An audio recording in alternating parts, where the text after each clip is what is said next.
Searching for the very thing that could kill you. That's what the 530th Combat Engineers from Fort Stewart, Georgia are doing in Afghanistan when out on route clearance missions. Route clearance finds and removes improvised explosive devices, or IEDs, from the roads of Afghanistan to allow freedom of movement for coalition forces and the Afghan population. There is a lot of preparation to be done before the route clearance mission can begin. As the soldiers assembled in the motor pool 2 hours before the start of the mission, equipment operators performed preventative maintenance checks and services on their vehicles.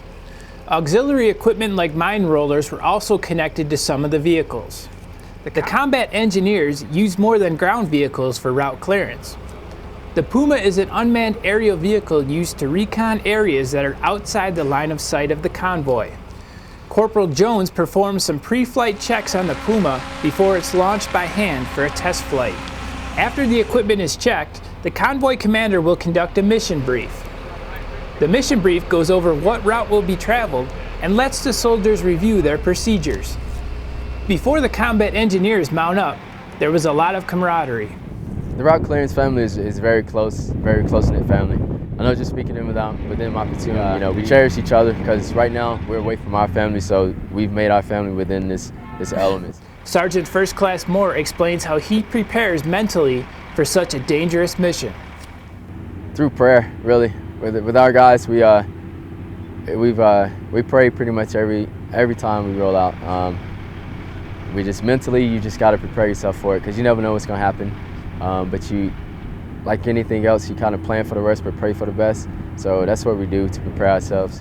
A typical route clearance mission lasts 8 to 12 hours. The routes traveled have varied road conditions.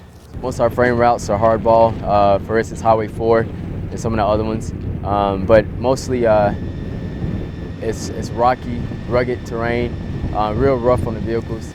You have to be flexible when out on route clearance missions. The varying routes, equipment maneuverability, long hours, and slow convoy speeds can all be challenges. No IEDs were found on this particular mission, so the 530th demonstrated how the Husky and the Buffalo operate in their IED practice lane. Leading the route clearance convoy is the Husky.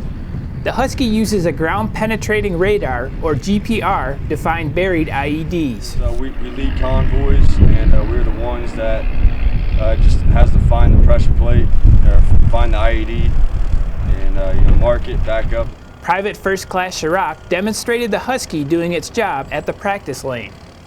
We got this IED lane put out here. We go through it pretty much every time before we go through mission, to make sure our GPR is running fine.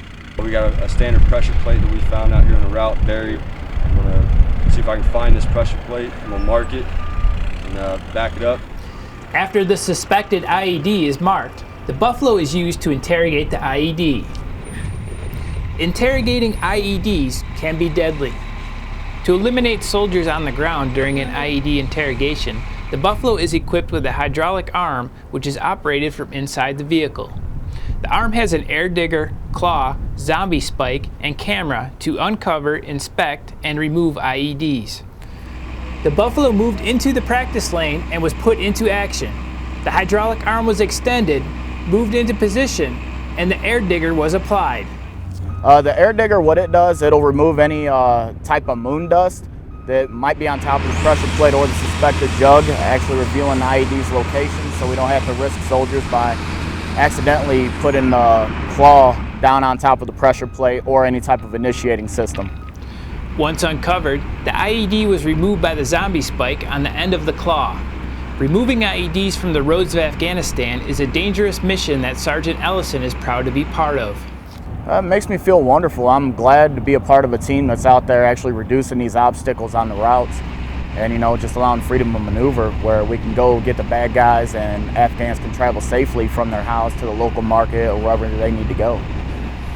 From Spin Boldak, Afghanistan, for ISAF Regional Command South Public Affairs, I'm Army Sergeant Mark Jachlewski.